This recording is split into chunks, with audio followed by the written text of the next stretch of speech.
to crack on regardless. So, welcome to the Passionate Pioneer podcast Hello.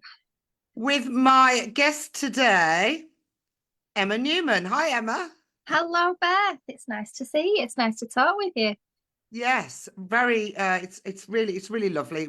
We're going into the winter, and these are the winter months when we can just settle down and really, with a cup of tea and Yeah, talk to a good podcast, right? yeah. So. Embrace it. Yeah. Exactly, right? It's a great time. So this is series 2, episode 21 of the Passionate Pioneer podcast. I'm Beth, you know me, I'm the Passionate Pioneer, hence the name of the podcast. So let me introduce my guest today. So Emma is a powerful force in the world of mental health. As a clinical hypnotherapist and psychotherapist, she's dedicated to empowering women to overcome life's obstacles. From anxiety and stress to the challenges of menopause, which many of us know, Emma has the tools and techniques to help you thrive. Plus, she's a breast cancer survivor and a loving mother who knows the true meaning of resilience. So let's have a candid conversation about self-care, personal growth, and living life to the fullest. Sounds good to me. Yeah. So it's funny, Emma, because one of the first questions I always ask all my guests, and it's quite a tongue-in-cheek, really, right? And it's, what ignited your passion for this work? Was it a lifetime dream? Was it a lifelong dream? Or did it emerge through a journey of discovery? Yeah, it was probably a mixture. I love psychology at school. I did A-level psychology and loved it, but I wasn't old enough in my head to do uni. So I got a job, lived my life like you do. And then when I was about 25, I had to have a small lady up. And I was petrified, absolutely terrified of injections. So my friend had given up smoking with hypnosis. I thought, oh, what's all that about then? And so I went to see her hypnotherapist. I had 3 sessions of a phobia package, which is exactly the same as what I do now. And I had my last session with her on the Friday. And on the Saturday, me and my dad went to a blood bank and gave blood.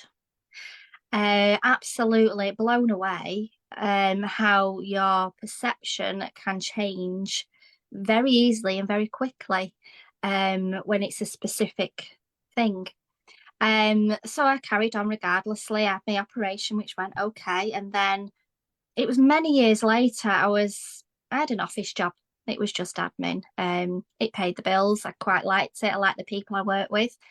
But I got in the car after a day's work in the office, and this advert came on about a training school coming up to Manchester from Bristol, and it's hypnotherapy. So my ears ping, and it was like there was a camera on me. I'm like, what's going on here? It's like it was just there for me, this advert.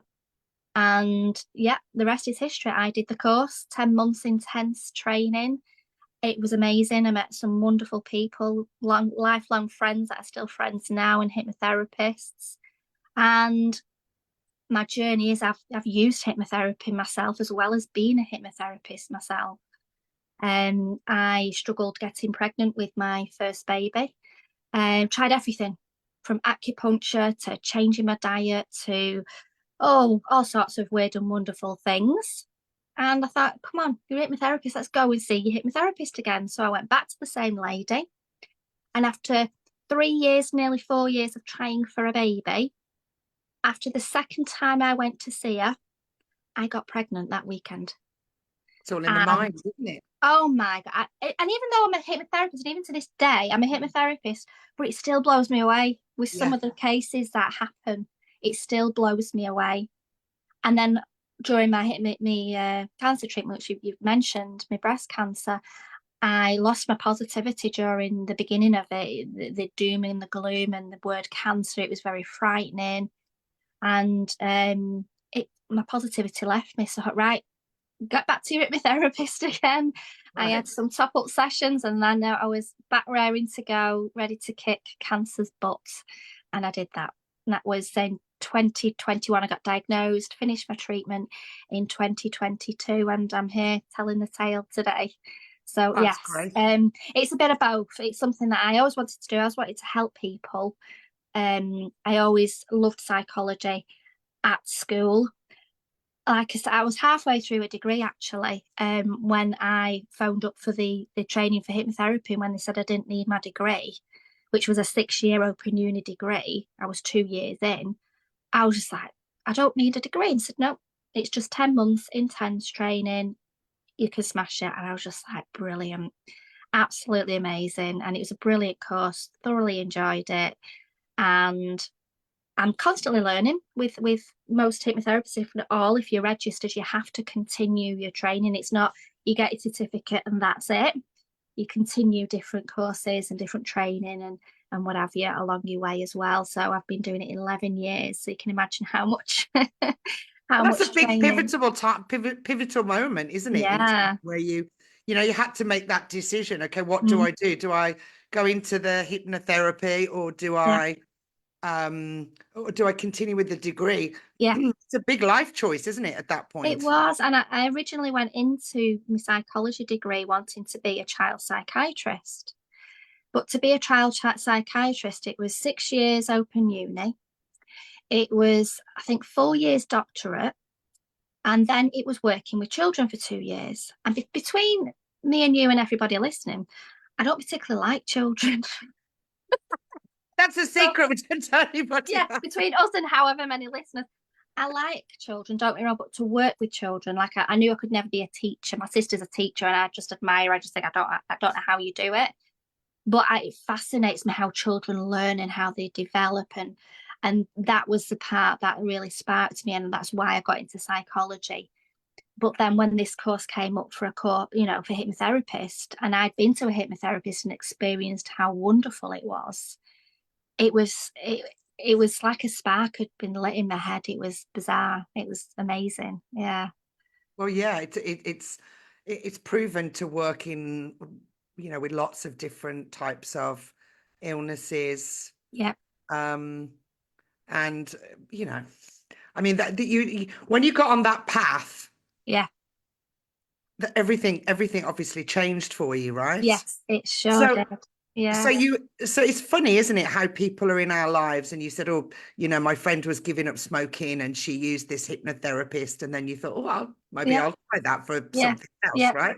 Yeah. So you obviously found the right guiding light, as it were, Yeah. on this path.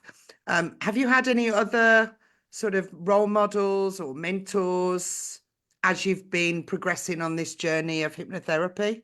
Um, I always liked watching, and I think most people have heard the Speakmans, and they use hypnotherapy in that they've created a bespoke therapist for themselves. So I was always fascinated with them.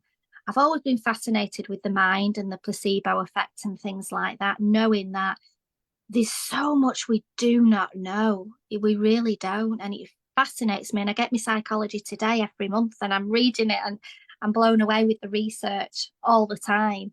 And because of that fascination, that rubs off on my clients because they come a bit lost and a bit worried, think they're doing things wrong and they're thinking wrong. And it's like, no, we don't know how to think. This is the whole thing. We're winging it all the time Everybody, through no our one's got it life. together. Trust me. Oh, We're all exactly. just we're all just putting one step in front of the other, Exactly. right? I mean, I'm a positive therapist and I'm winging it.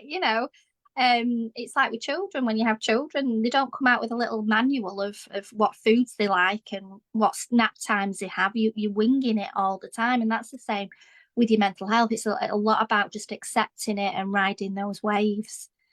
Yeah. Well, Yeah. I don't think winging it is a bit strong, maybe, because you've got the qualifications, you've got the experience, you've done your Yeah. homework, you've got the thing. Yeah. Yeah. But in general In life, general life. In general we're, life. we're Yeah. all winging it. But it Yes. sounds like, you found your forte, your strengths, Yeah. My calling. your Yes. calling, your Yes. purpose, Love right? And it. I think Yeah. that's many women are looking for that. They're looking for that, that bigger meaning and that bigger purpose in their life. Yeah. Um, And for me, and it's all about following, following that joy and following that path. And obviously the Definitely. degree was not your calling, and you No, weren't feeling it. What were no. you doing? A degree in the child Psychology. psychology? Is that No, what just you were doing? psychology. It was The 6 years psychology. psychology, and child psychology was part of it. Yes. Do you find that some of that the old traditional ways of doing things are are still helpful, or do you think they're falling away and we're more geared now towards we're more open-minded, aren't we, We towards the definitely, even just in the 11 years I've been doing this, more and more people are open-minded, therefore it's going to work better. From years ago, the first few sessions was me trying to convince people that hypnotherapy works.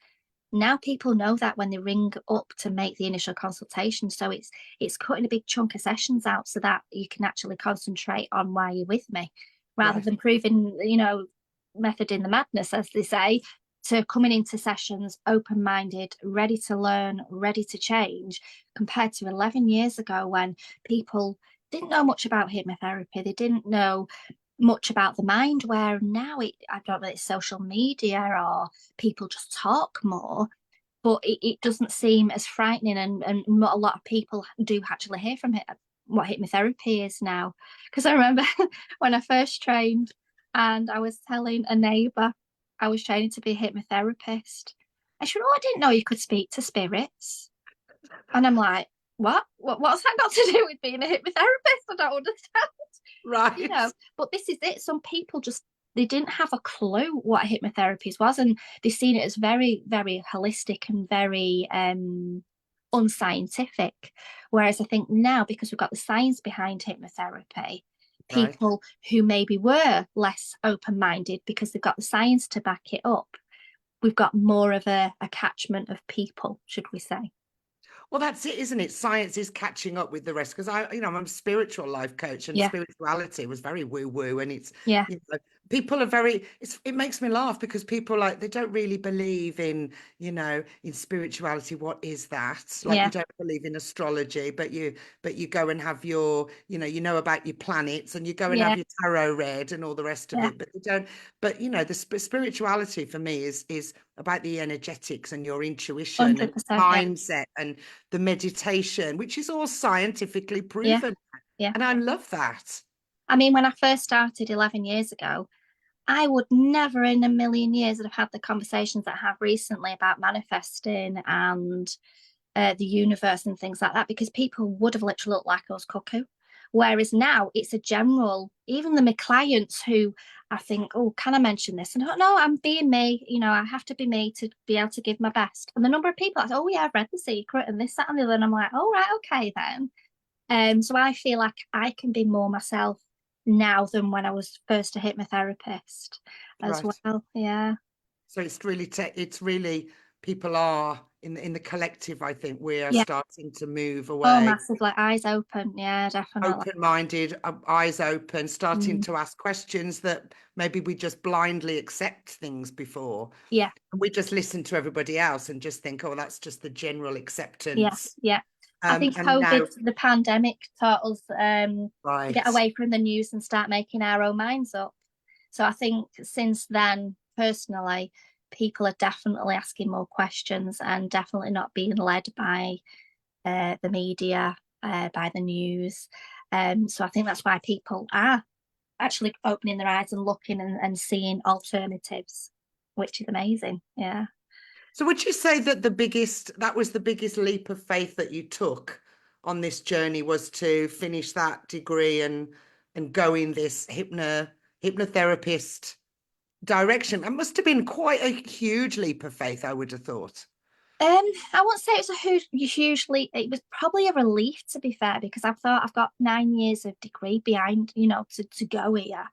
So it was a relief when I found that I could do what I wanted to do in 10 months rather than 9 years. And that's what I mean. It was like there was a camera on me when I was sat in the car. This light bulb moment of this is for me. It's literally for me. I've looked at a course called, I won't mention any names, but there was a course in Manchester, And it was learning how to be a hypnotherapist, but it was like learning how to swim without getting in the pool. It was all research led and lots of assignments and things like that. Whereas the course that I did, you were a hypnotherapist from day one. You Right, were practical. practicing on people from day one. And I'm dyslexic as well. Didn't know back then, but I'm dyslexic and I learn by doing, not learning by writing. So it was a better way for me to learn as well. So yeah. Yeah, I think a lot of us are like that. You know, we like to do the practice, isn't it? Yeah. There's a lot of courses that you can do, and they're just you know, you're just learning from somebody else's tech. You're just learning someone else's Yeah. technique. It's not necessarily, you know, it's a bit cookie cutter, isn't it? Yeah. Exactly. Yeah. And we're all different. The way our methodologies and the way we get there is all different. And you have to. The only way to learn to do that is by practice, Exactly. and then Exactly. you find what works for you, right? Exactly, yeah. And the beauty of being a hypnotherapist and not a counsellor, for example, is I've got a few friends that are counsellors, is it's very, very structured in sessions. It's almost like a tick box exercise a lot of the time. But because I'm a hypnotherapist, it's very fluid session. It's directed by the client, which I love. And because like I said, I've got 11 years experience with all the different courses and certificates and everything that I've got, I can pull from all different areas, which is amazing. Whereas a regulated therapy, it's very structured. It's got to be done in a certain way, which again, I don't know if it's my dyslexia or just me. I've always been against the grain at school. I always questioned things. I never liked brownies and things like that because they were telling me what to do. I don't think so. So it really fits with who I am as well as a business owner, as well as a hypnotherapist. Right. And what do you said you're reading and you're always keeping up with Yeah. the latest trends and things that are happening. What is Yeah. actually happening in your world at the moment? I've not actually signed up for one yet. I've got one starting in February, which is it's very close to home. It's about helping cancer patients through treatment. The last course I did was a while ago, which was I think it was in March, and that was pain relief, which was fascinating. Again, it was lots and lots of information, and some of it I thought, yeah, I can use this for my clients, and a lot of it was more you can expand on this and learn more about that. So yeah, the courses that I do, I pick and pull, different pieces that I want to use for my clients. And I also learn from my clients as well. I'm forever, every client I'm learning from. And I let them know that as well. It's as much for me to learn as it is for them to learn. And I think they like that because, It's nice to go on a journey with clients, yeah, don't you? it certainly is. Yeah, definitely. Yeah. It's not the cookie cutter. It's just, well, let's see. This is kind of the plan, Yeah. but let's see how it Yeah. unfolds, The right? number of times I'll have an initial consultation and I'll have a list as long as there are of things that I want to do. And I say it all comes under anxiety, depression. It'll all come out in the wash. I promise you, you don't need to be worrying about what's on your list. It will all come out and your journey will change. You might come because, I don't know, you want to lose weight and you end up staying or changing your route because it's not actually weight loss that you need. It's confidence and self-awareness that you need. So it changes that journey with people. Yeah, definitely. Right. Yeah, it definitely does. Can we just go back and Yeah. I just want to touch on the when we're talking about health and how we can heal ourselves. And we've already talked about the fact that you couldn't get pregnant, and then you had the Yeah. hypnotherapy session you could. Yeah. Yeah. It's amazing how our minds work and how we have no idea the power Yeah. that we are capable of, including healing our own bodies. It's amazing. Can you just talk a little bit about that, please? It's In I your don't from your perspective Yeah, and from your my obviously perspective, from your hypnotherapy um sessions. when I went to see my hypnotherapist, I didn't think there was anything blocking me from getting pregnant. I'd had all the tests under the sun to see why I wasn't getting pregnant. And the doctors were saying, oh, there's no endometriosis, everything's clear, your eggs are coming and all the rest of it. And they checked my husband and And so I knew there must be something else. I knew as a therapist there must be something else. So I went to see my hypnotherapist, and I think that's why I'm constantly learning myself. I don't think there is an answer to that, of how our mind heals and repairs and does it all.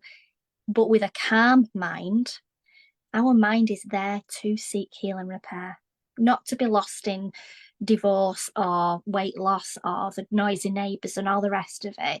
It's in a whirlwind when that's happening. And when that whirlwind's happening, you find your immune system isn't as good and you end up getting poorly. And it's because it's not seeking healing and repairing.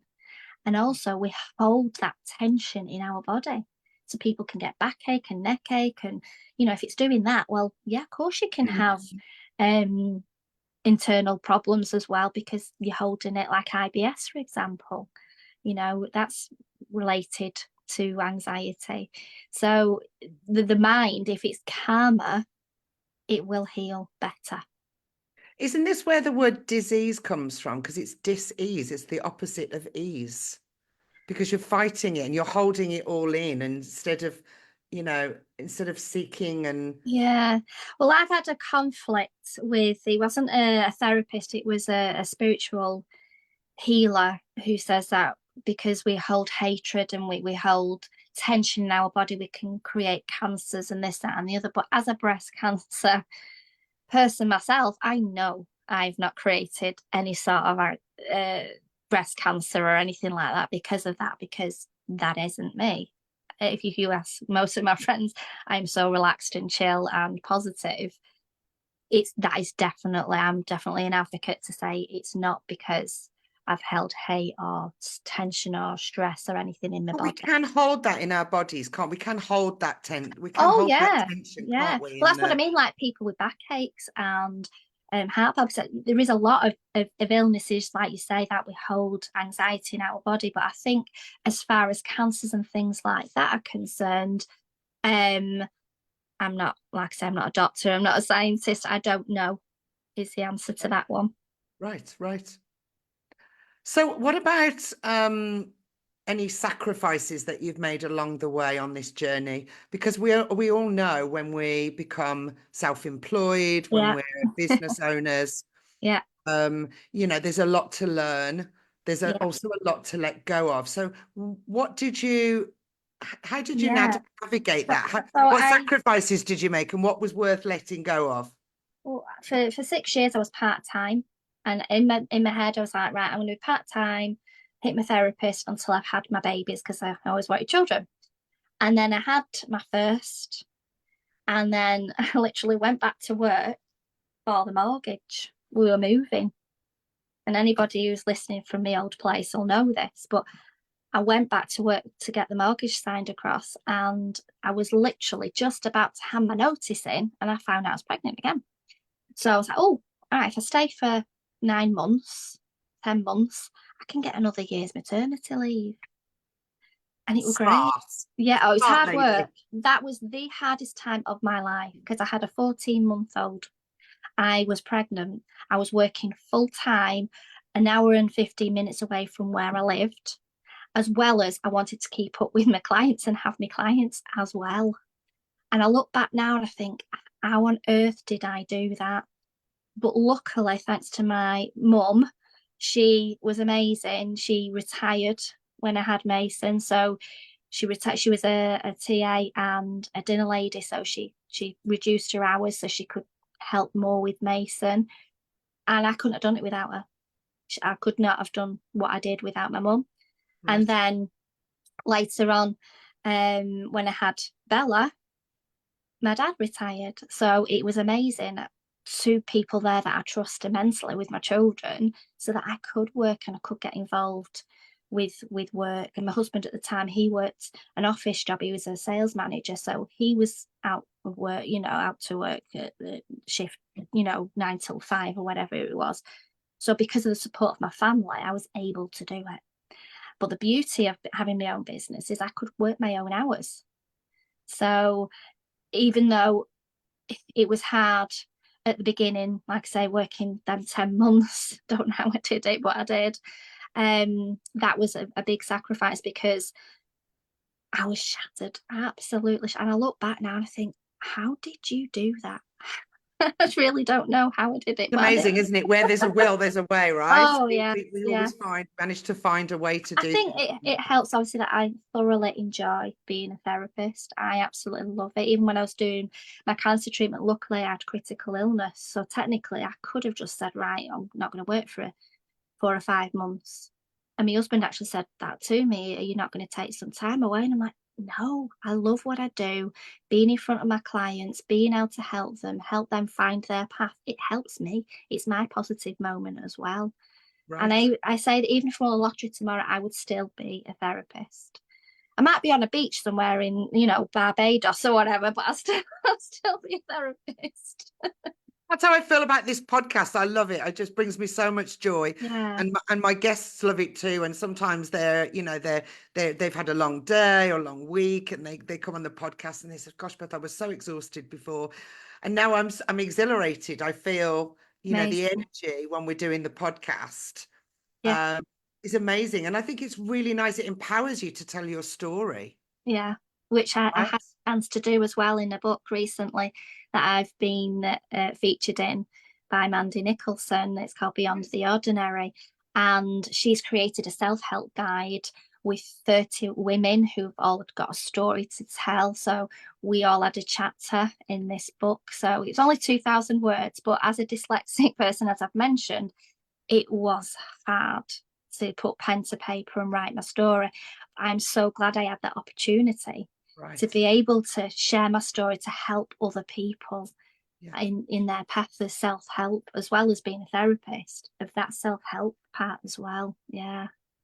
That's incredible. I think it's quite cathartic, isn't it, when you actually, you actually write it down. Oh, it was hard. There was lots of tears.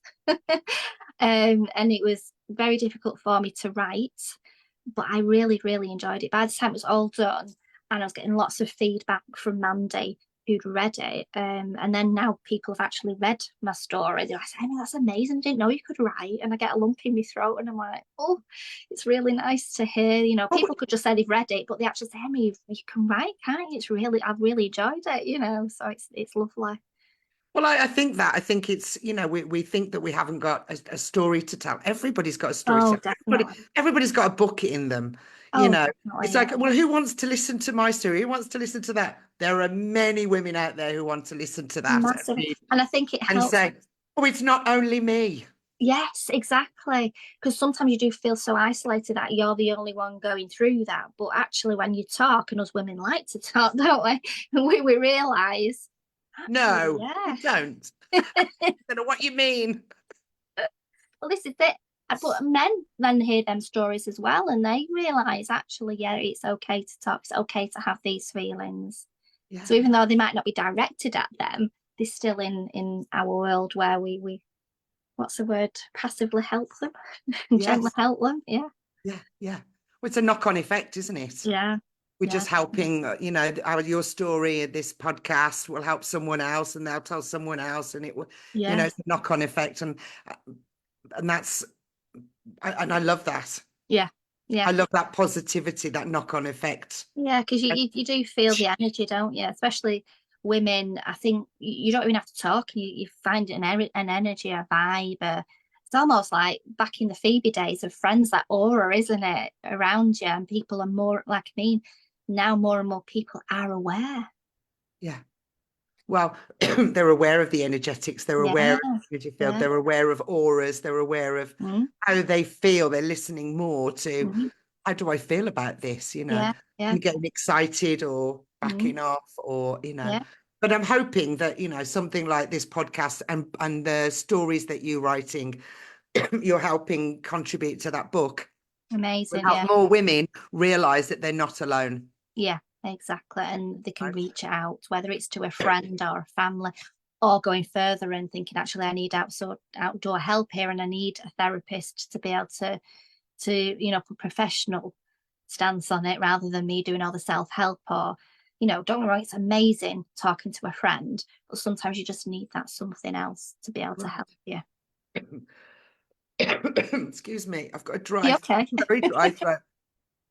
I wanted to talk about being motivated while we're on that topic. So, Yeah. what strategies or techniques do you use to stay motivated and inspired, especially when you're faced with life? Life, yes. Yes, life does have its challenges, doesn't it?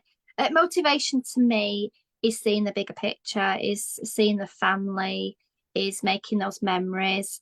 And sometimes when you are having a tricky spot, is thinking past it and thinking of something enjoyable past whatever tricky point you're in. And that can be anything from going for a meal to big things like Christmas or holidays next year. And it doesn't even have to be something that is real, it can be just a daydream. I'm always talking to my husband about a holiday, and we've not had a holiday since having the children abroad. And he says, "Why do you do that to yourself?" And I'm like, "It's good to daydream. When you daydream, you're telling your brain what it's all about and why you're getting up and doing all these things." But one thing that I'd really like to do, I don't know, it's manifesting side or therapy side, I don't know, but I love going on like sales for houses in the area and putting no max limit and having a look at all the expensive houses and thinking, oh yes, if I could have that one, I could have that one, I could have that one. And again, you daydream and imagining it. And I think that's why my hypnotherapy does mirror very well with manifesting, because what you see, your mind will work towards. So I think that's where my motivation comes from, is allowing myself to daydream and have those wild and wonderful dreams. True. Absolutely. Yeah. To follow to think of those joy moments, even if it's a memory as well. Yeah. Oh, 100%. Yeah. Yeah. And find that and just stay in that moment. Okay, and also, I'm having a bad day. Doesn't mean it's a bad week, right? Exactly. It's one thing I say to my clients, I think, throughout the day. Bad moments, good moments, nothing moments, they come and go all the time. It's about really soaking up and really enjoying the good ones. Yeah. Yeah, definitely. So what about self-care and maintaining your well-being? Self-care. Another thing I say to my clients all the time is when you get on an aeroplane, it says put your own oxygen mask on before helping everybody else, because if you're not good, how can you be good for everybody else? I know for a fact I need time out when I'm maybe being a bit impatient with the children or a bit argumentative with the husband. And that's when I take the step back and I'm like, right, I'm going to watch what I want on the telly. I'm going to read my own book. I'm going to go and have a nice extra long shower. And what I say to my clients is it's not self-care like brushing your teeth and having a shower. It's about having that extra shower or that bubble bath or not just the things where you're doing it on your own, because I know some years ago it's like, oh yeah, my husband let me go to the shops and do the shopping without the kids, and I'm like, come again, like how's that self-care?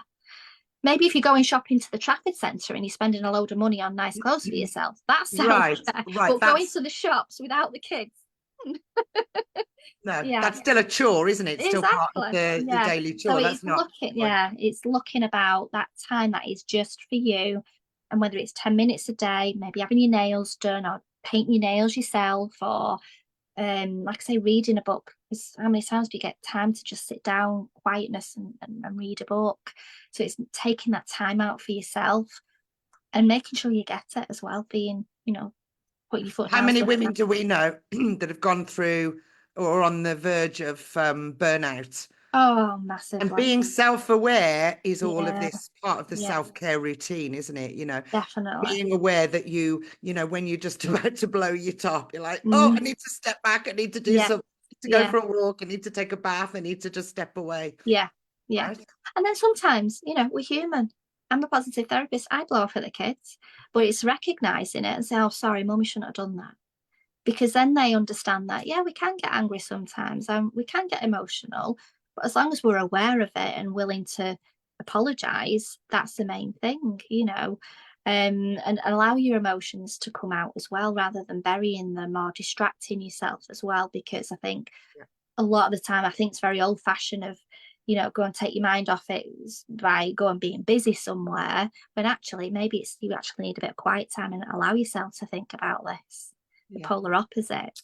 So it's getting that balance between what's best for the situation. Again, winging it, what's going to work best at that. And that's when I think sometimes people do need that therapeutic approach because they're overwhelmed and they don't know what's going to be best for them. Reduce their anxiety levels and they'll come up with the best solutions for the self. Yeah, exactly. Yeah. Exactly. Right. Well, I think especially my generation, we had lumpy carpets in our house. I talk about that in my book. If you had a problem, you just shoved it under the carpet. Exactly. Didn't talk about it. Exactly. Right?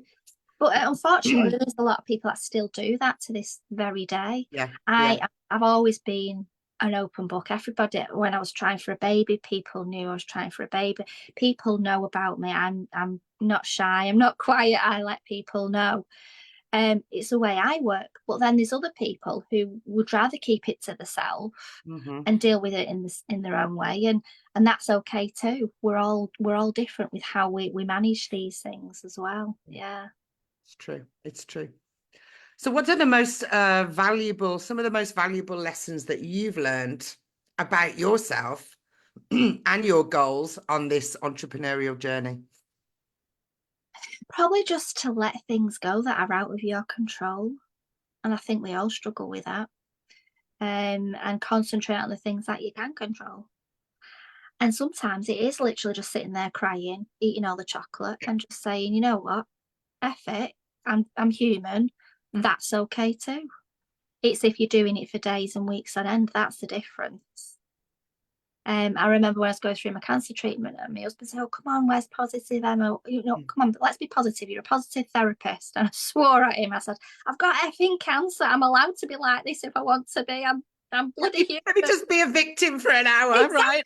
Exactly. And I think a lot of the time I do put that pressure on myself that I've got to be this positive, happy, bubbly person. But at the same time, I'm human. We don't have a light switch. And I think me saying that out loud to my clients, like if I've had a rant with the kids or I've had a crappy journey in the car, I'll let people know because it's human nature. Nobody is happy, smiley, bubbly all the time. It would be exhausting. You can't. So it's also not having those expectations and understanding that as well. Yeah, we're not robots. Nope.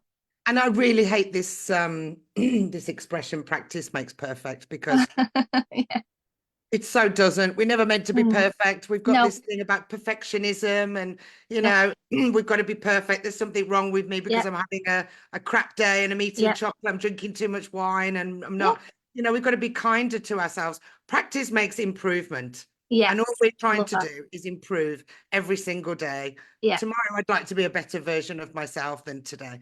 Yeah. I don't know how, but one step at a time, right? Exactly. We're not here to be perfect, and I think it's a big problem, isn't it? Yeah. And I think that's where we feel we're not good enough because we strive for this perfection. Yeah. And and then we're disappointed all the time, and we've got this I'm not good enough. And it's also deciding who decides what perfect is. And especially because of social media, and I think I help our teenagers with this of keeping up with the Joneses, and it's like, hang on a minute, just because if they've got X, Y, and Z does not mean you do. Let's get away from the material things and think about the memories you've actually made. And then the light bulbs switch on. It's oh yeah, you're right, Emma. And then when they realise it's about collecting memories rather than things, that helps as well. Definitely. It is. It's all about collecting memories. That's all you have at the end of your life. All you have is those memories. Just make as many happy memories as you can. Exactly. Right. And I'm a bugger me. I've always got my camera out. People always go, oh, Emma's got a camera. But I've got such a bad memory. I want my camera out to remember the most daftest and wonderfulest things, There's a lovely thing that I put on Facebook the other day, actually. My mum's got like 6 pictures of me, say, when you're 6 years old, and I've got 6 from yesterday from my kids. It's true. We've got the technology there to help us as well, haven't we? Absolutely. We should be taking more. It's amazing how many times I forget to take photographs. I went to the UK and I saw some family members and I'm like, I forgot to take photographs.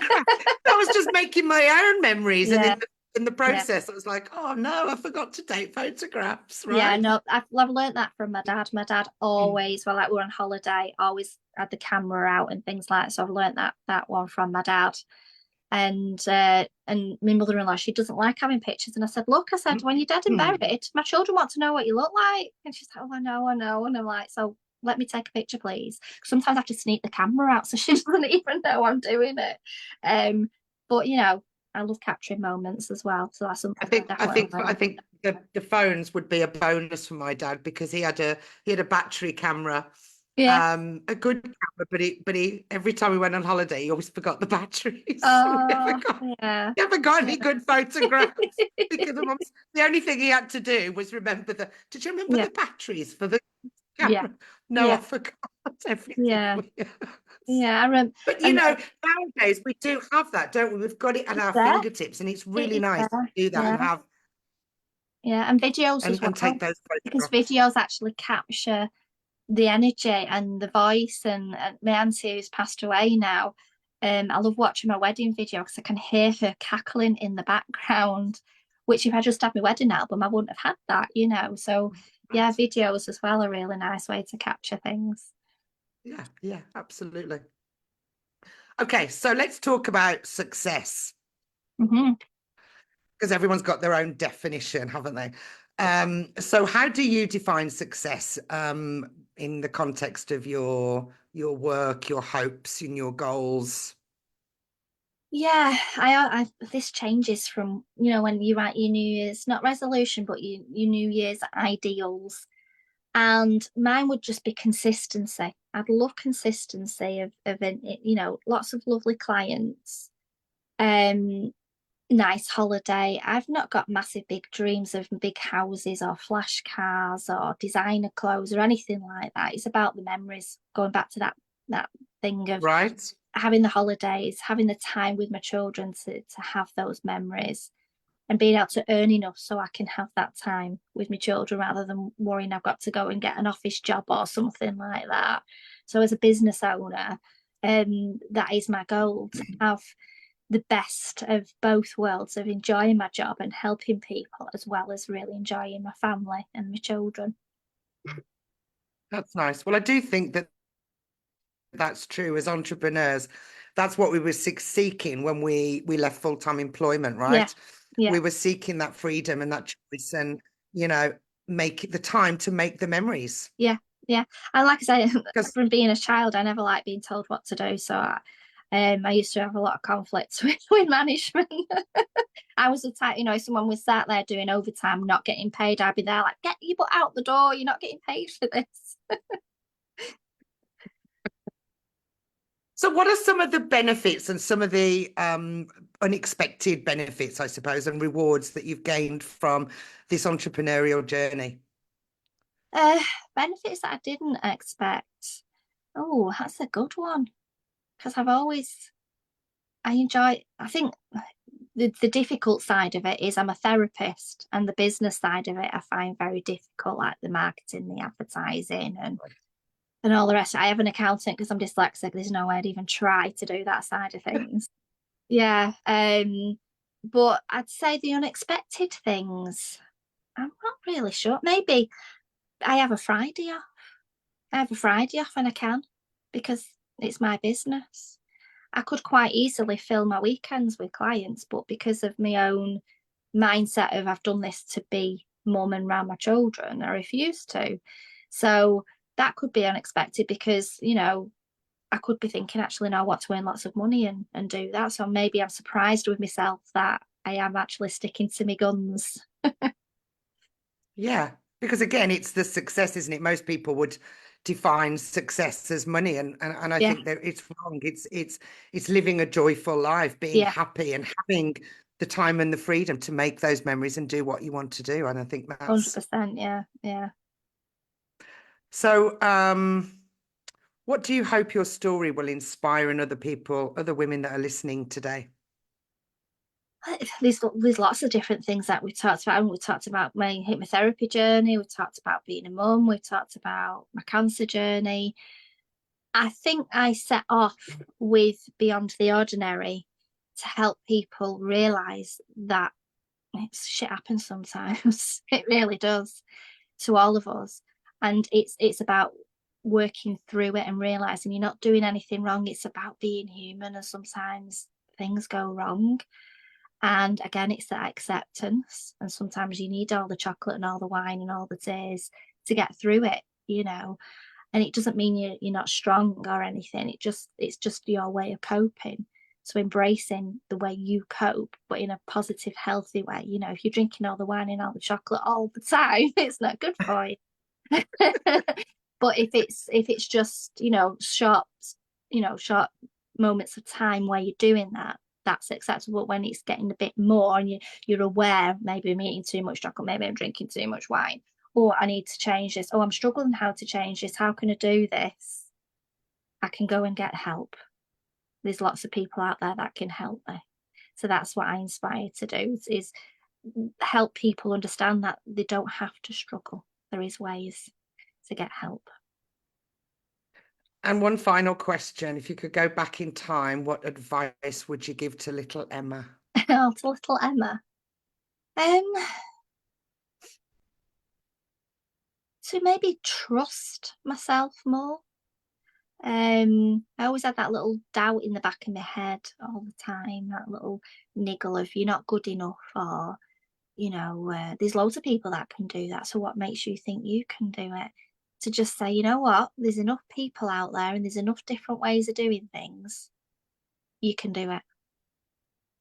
Don't put yourself, compare yourself to others. Just be you. Very good. Very nice. What a lovely way to end. A million thanks to Emma for joining me today. Thanks to our audience for hanging out with us.